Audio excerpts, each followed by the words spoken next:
ఇండోనేషియాతో ఒప్పందాల్లో కీలకమైంది ఒకటి, వాళ్ళకి బ్రహ్మోస్ ఇస్తాం, అస్త్రా కూడా ఇస్తాం. అదే సందర్భంలో ప్రపంచంలోనే అతిపెద్ద ముస్లిం దేశం ఏది? ఇండోనేషియాని. రెండవ అతిపెద్దది భారతదేశం. మన మోడీ అక్కడికి వెళ్ళారు, అద్భుతమైనటువంటి రిసీవింగ్ జరిగింది. ఈ సందర్భంలో ఇరు దేశాల మధ్య బలమైన సహకారం ఇండో పసిఫిక్ ప్రాంతంలో శాంతి, స్థిరత్వం, శ్రేయస్సుకి దోహదపడుతుందంటూ ఇండోనేషియా ఎన్నికల వ్యవస్థను ఆధునీకరించడానికి అవసరమైనటువంటి ఈవీఎంలని భారతదేశం సాయం చేస్తుందని ప్రకటించారు. పహల్గాం ఉగ్రఘటన సమయంలో భారత్ అండగా ఉన్నందుకు కృతజ్ఞతలు చెప్పారు.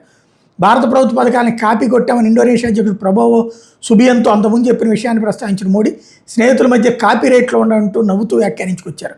జకార్తాలో ఏర్పాటు చేసిన ముందు కార్యక్రమంలో అధ్యక్షుడు ప్రభోవో మంగళవారం ఉదయం మాట్లాడుతూ ప్రధాని మోడీ మీద ప్రశంసలు కురిపించారు.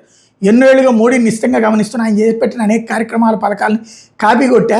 రెండు దేశాల్లో జనాభా ఎక్కువ ఉండడం, ప్రకృతి విపత్తులు వంటి సమస్యల నేపథ్యంలో వాటిని అధిగమించడానికి భారత్ అనుసరించే పద్ధతులు మేము కూడా పాటిస్తాం. మోడీ చేపట్టే కార్యక్రమాలు దేని మీద కాపీ రైట్ లేకపోవడం సంతోషంగా ఉందంటూ చిరునవ్వులు చిందించినటువంటి సందర్భం. ఇదే నేపథ్యంలో ఇండోనేషియాలో పట్టిస్తున్నటువంటి క్రమంలో కేంద్ర విద్యాశాఖ మంత్రి ధర్మేంద్ర ప్రధాన్ కీలక ప్రకటన చేశారు. ఆ దేశంలో ఐఐఎం బెంగళూరు క్యాంపస్ ఏర్పాటు చేయబోతున్నట్టు ప్రకటించారు.